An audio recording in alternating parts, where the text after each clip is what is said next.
Beri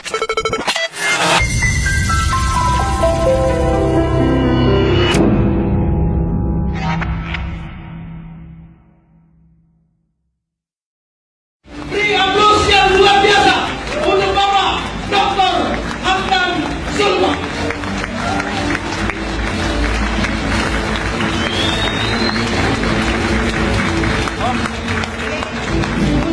Assalamualaikum warahmatullahi wabarakatuh. Selamat pagi dan salam sejahtera untuk kita semuanya. Luar biasa ini acara. Saya tidak menyangka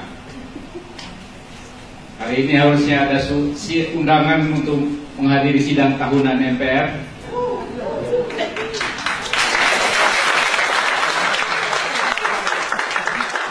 Saya lebih memilih hadir di sini.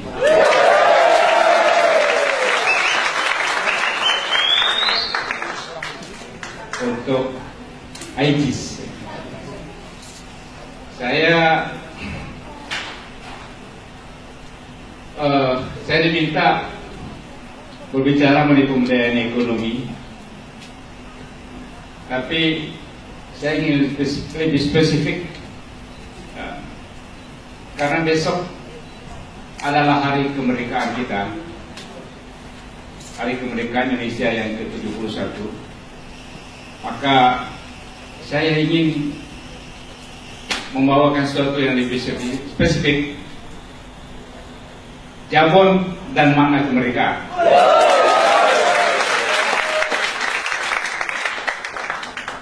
Di mana hubungannya?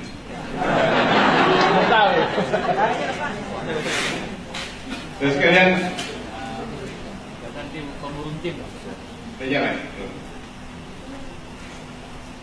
Jadi suatu saat saya ditawari oleh kawan saya, Mas Diar,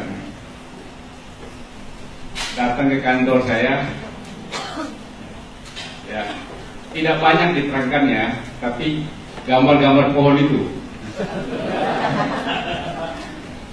Gambar-gambar pohon itu dan hitung-hitungan pohonnya, dan saya tidak lama mengambil keputusan tertarik untuk menjadi member dari Green Warrior.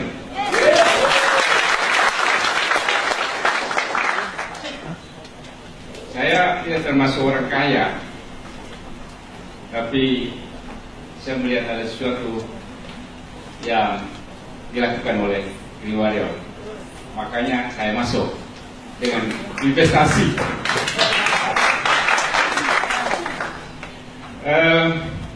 Saya sekalian,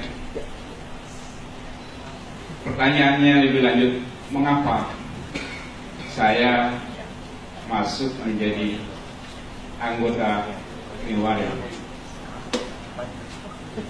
Sejalan dengan apa yang saya lakukan sekarang ini sebagai ketua umum atau presiden Syarikat Islam.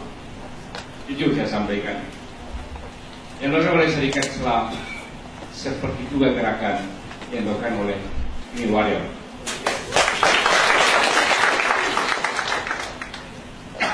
Saya ingin flashback sedikit mengenai kebangsaan kita dan kemerdekaan. Hal pertama dalam kebangsaan itu, mengapa para founding fathers kita, kakek kita, kakek buyut kita memilih menumpahkan darahnya untuk merdeka? Mengapa mereka mengorbankan harta dan jiwa raganya untuk merdeka dan sampai pada hari ini? Saudara sekalian, kalau kita melihat Indonesia, kita baru mengenal nama Indonesia baru pada awal abad 20, 1900-an.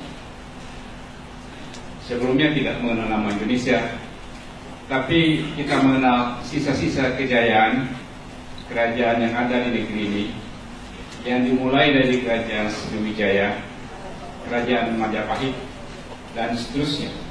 Maka dengan jiwa Sriwijaya, jiwa Majapahit itulah kita membentuk Indonesia.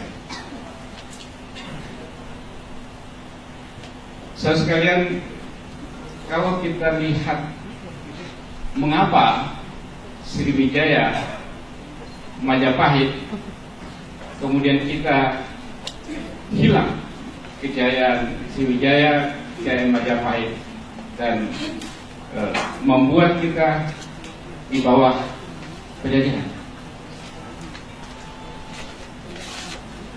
VOC tahu masuk Indonesia dengan menguasai perdagangan di laut.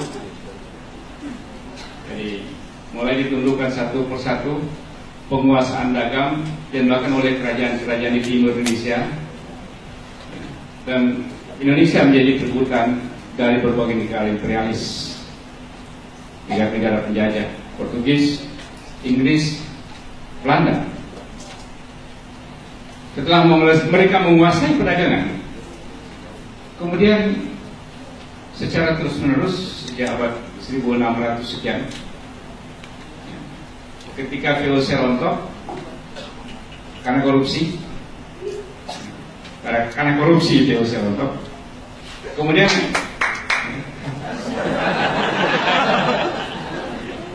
Belanda mengubah cara menguasai Indonesia agar karena korupsi VOC yang sangat luar biasa, hampir membuat Belanda bangkrut.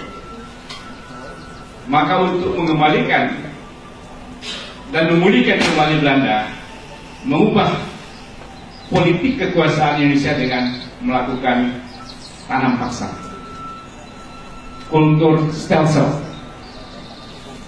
Jadi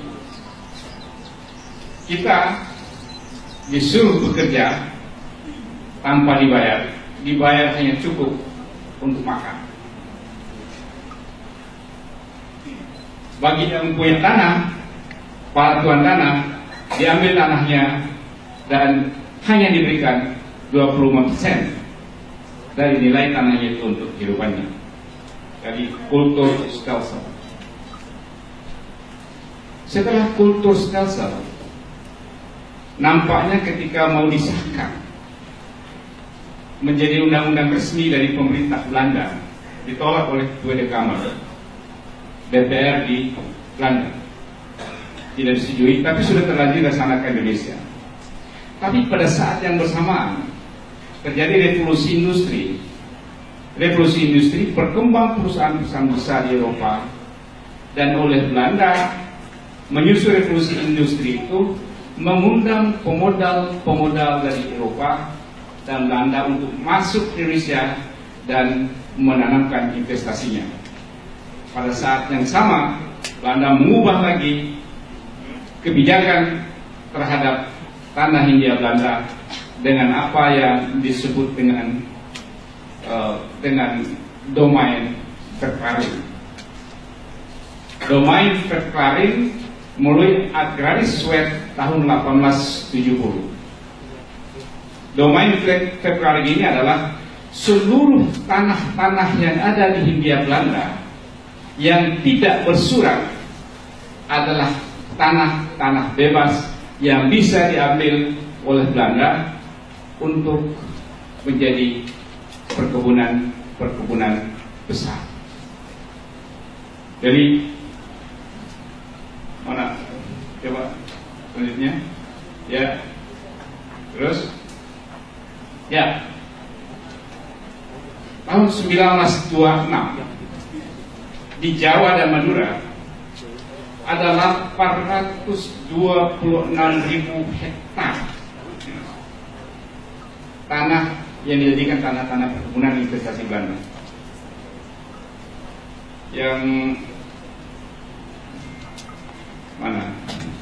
Nah, di Batavia, ya, ini 500 sekian ribu hektar di Jawa dan Madura, ya, 800, totalnya 1 juta lebih hektar. Ya, pada tahun 1920-an, tanah-tanah di seluruh Jawa, Madura, Budenzoor itu ibu kota negara di Batavia dan Banten, itu menjadi tanah-tanah yang dikuasai oleh investor Belanda. Kemudian akibatnya adalah yang sering kita dengar dalam pidato-pidato yang berapi-api dari Soekarno dan tokoh-tokoh bangsa. Jadilah ketika setelah domain berkering, rakyat dan bangsa kita menjadi rakyat dan bangsa kuning. Ketimpangan ekonomi yang luar biasa antara orang Eropa dan rakyat biasa, karena kita hanya sebagai pekerja di kebun-kebun dan mereka menjadi pemilik modal dan membawakan hasil pertanian dan seluruh produk-produk tanah Indonesia dibawa ke Belanda. Begitu juga dalam dunia perdagangan.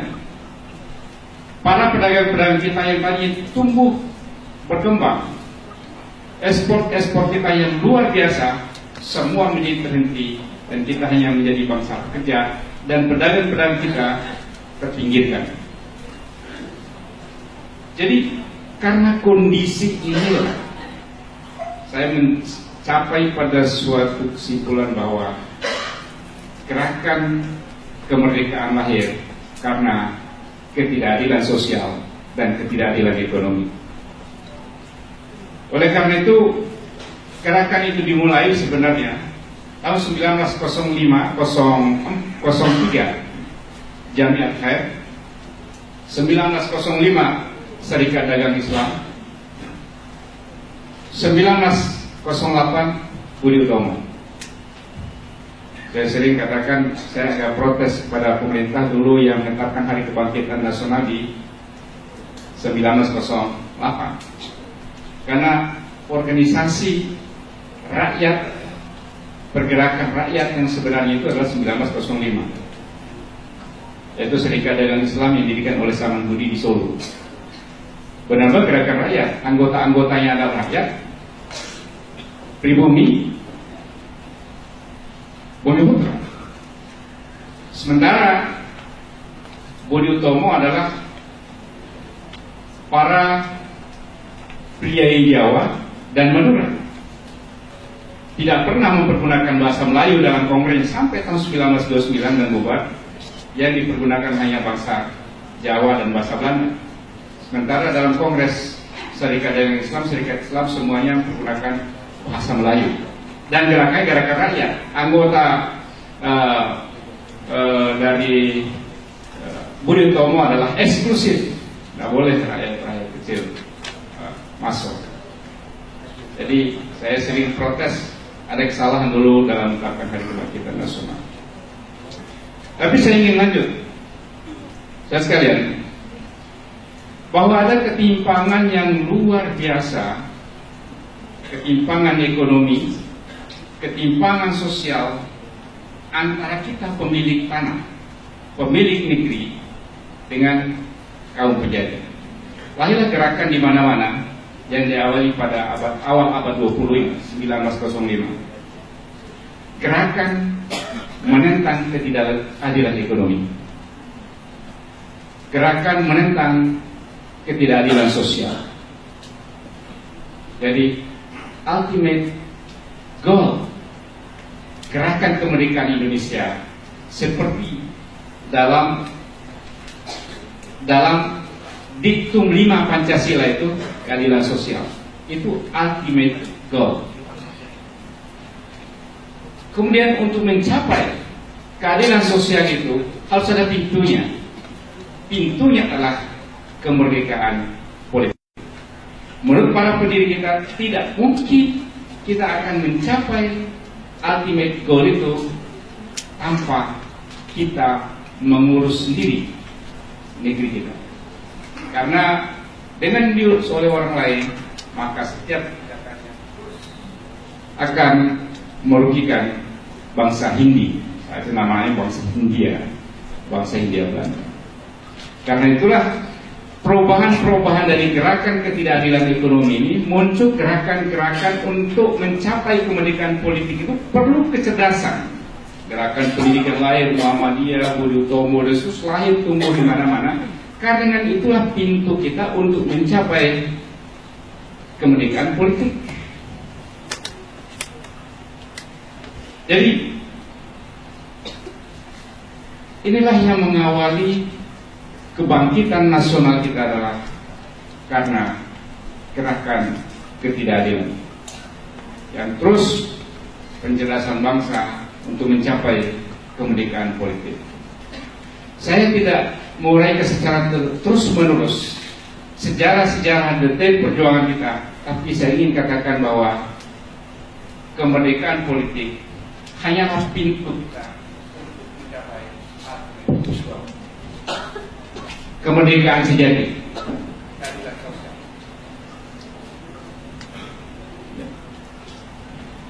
Jadi kemerdekaan kita itu masih setengah, ya, belum full.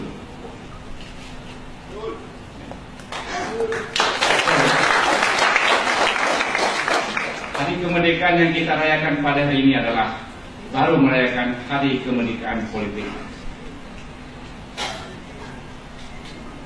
Sekarang ini kondisinya, walaupun kita sudah merdeka secara politik, tapi keadilan sosial tidak jauh beda dengan masa-masa yang lalu. Angka Gini kita, gap antara kaya dan miskin, mencapai 43%. Yang kalau sudah lebih 50%, itu menjadi gap yang sangat tinggi. Dan kalau sudah sampai 50 lebih persen, 50%, itu angka yang sudah tanda merah. Yang kalau semakin tinggi sedikit akan terjadi sebuah revolusi sosial dan akan membuyarkan negeri yang telah kita bangun. Jadi ini harus menjadi perhatian kita semua, perhatian pemerintah dan perhatian negara. Jangan sampai gap ini semakin tinggi dan akan terjadi berbagai implikasi yang akan sulit kita atasi, yaitu perlawanan sosial, akan dari tindakan-tindakan kekerasan menuntut keadilan dan akibat dari ketidakadilan dan gap yang sangat tinggi itu. Data-data yang sering dikemukakan oleh para ekonom, ya, lebih dari 50%, bahkan ada menyampaikan lebih dari 70% aset nasional kita hanya dikuasai oleh tidak lebih 2% dari penduduk Indonesia yang ada level yang paling tinggi. Jadi angka-angka per kapita yang secara kumulatif begitu besar itu sebenarnya adalah gambaran pembagian dari pendapatan per kapita orang-orang yang sangat kaya yang dibagi rata dengan pendapatan per kapita orang-orang yang sangat miskin. Jadi kalau semakin banyak orang yang sangat dan super kaya, pendapatan per kapita semakin tinggi, tapi belum tentu itu menggambarkan pendapatan per kapita dari rakyat kebanyakan yang ternyata gapnya begitu sangat tinggi. Wilayah yang paling berperan, yang paling memiliki otoritas untuk melakukan itu adalah negara. Saudara sekalian, dalam kondisi sekarang ini, negara tidak bisa berbuat banyak. Karena berbagai tantangan yang dihadapi. Kembali sekali lagi, kemerdekaan sepenuhnya belum kita capai. Karena sesungguhnya kita belum memiliki basis dan kemandirian ekonomi yang kuat. Jadi untuk mengambil kebijakan-kebijakan yang revolusioner, yang sangat drastis, itu bukan hal yang gampang dilakukan oleh pemerintah. Saya memberikan beberapa contoh waktu saya mengalami cukup banyak bagaimana negara membuat kebijakan sejak di DPR, kemudian di Mahkamah Konstitusi, saya menemukan bahwa kebijakan-kebijakan ekonomi kita yang sangat penting itu sangat dipengaruhi oleh mereka yang memiliki kekuatan ekonomi yang sangat luar biasa, yang merupakan bagian kecil dari penduduk negeri ini. Sehingga apa yang terjadi ketika masuk di Mahkamah Konstitusi, banyak ketentuan dalam undang-undang itu yang hanya menguntungkan kelompok kecil masyarakat dan merugikan rakyat banyak dibatalkan oleh Mahkamah Konstitusi.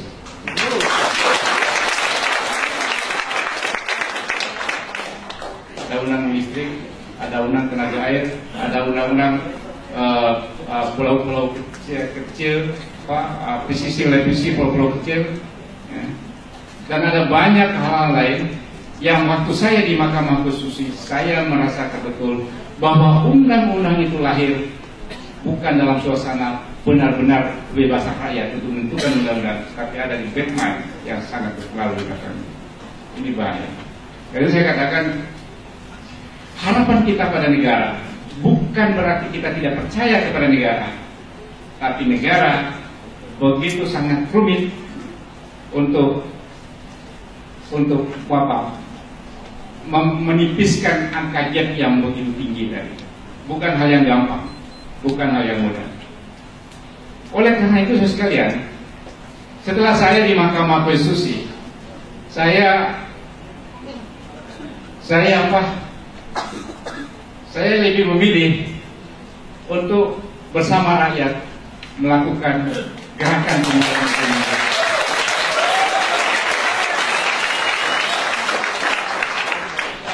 Jadi terjawab kenapa saya dengan segera tanya saja Pak Dia.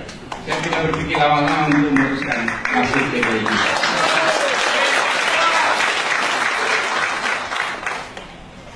Bayangan saya, satu-satunya yang membuat kita mencapai kemerdekaan sejati adalah gerakan pemberdayaan ekonomi rakyat.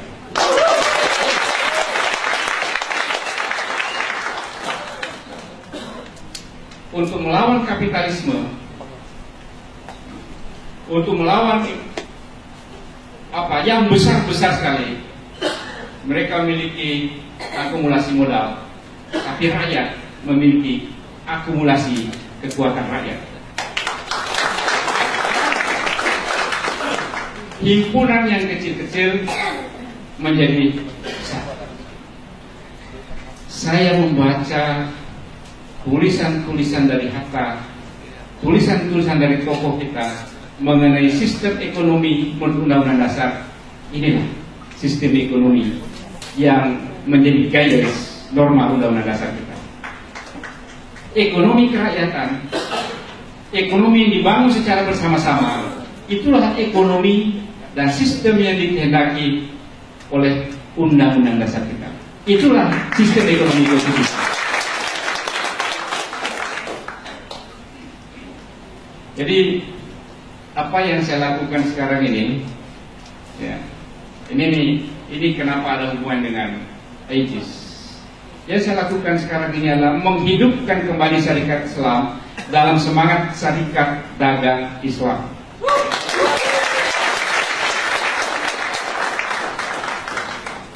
Ini dari sisi ormas Islam.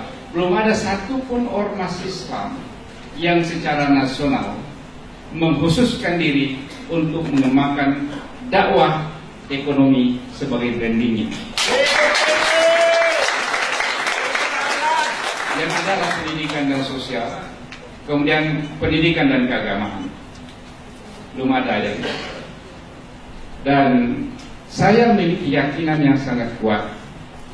Saat-saat inilah kita mulai gerakan kebangkitan nasional yang baru untuk mencapai kemerdekaan.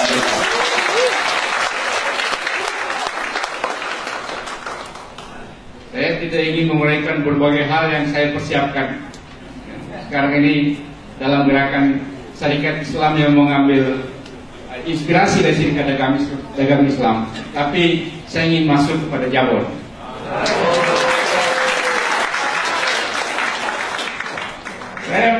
setelah mendapatkan penjelasan singkat ya, dari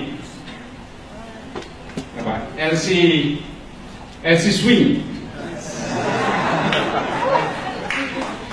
seorang LC Swing Mas Dian, dan mendapatkan pembicaraan dari malam sampai sekarang ini, saya mengambil kesimpulan bahwa inilah gerakan, salah satu sisinya adalah gerakan kebangkitan nasional yang baru.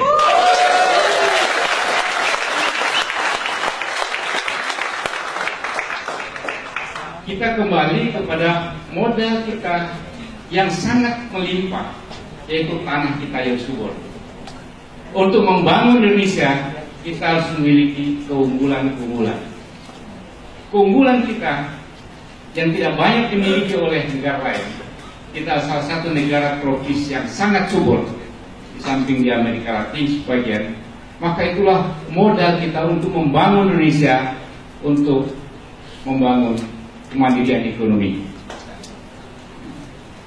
Jadi pilihan Aegis untuk menanam pohon adalah dalam rangka pemberdayaan rakyat, membangun ekonomi untuk mencapai keadilan sosial.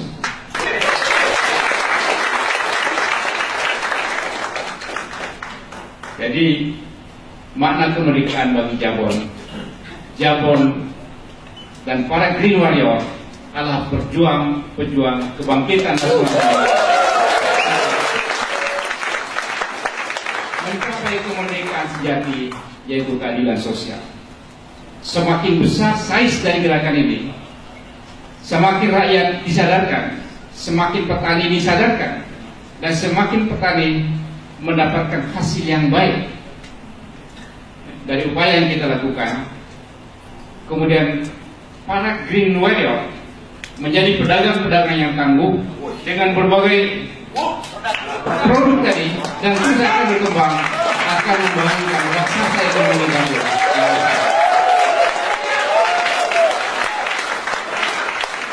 Saya jujur, ini suatu gerakan yang dasar.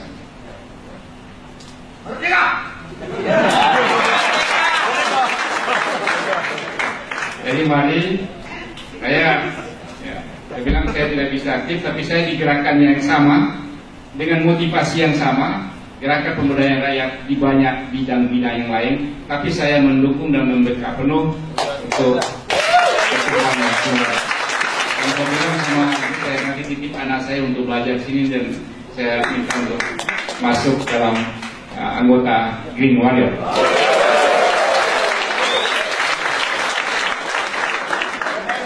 Hanya ada beberapa hal yang perlu sampaikan yang harus menjadi perhatian kita, dan ini sekaligus sebagai ancaman. Amanah, integritas, tanggung jawab, dan responsibility.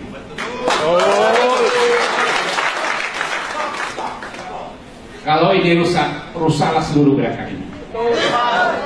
Itu aja menjadi perhatian dan kehati-hatian. Kalau ini sukses, kita jaga ini. Inilah yang saya katakan tadi, gerakan kebangkitan nasional Indonesia yang baru. Inilah makna kemerdekaan dalam hal yang kita katakan dalam masalah diskusi. Tidak perlu mendengarkan pidato bersih.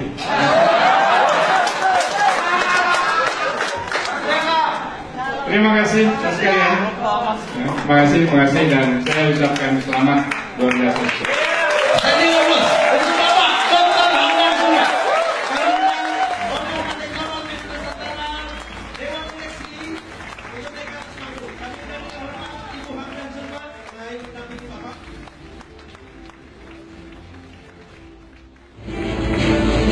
Silakan Pak Haji Wira.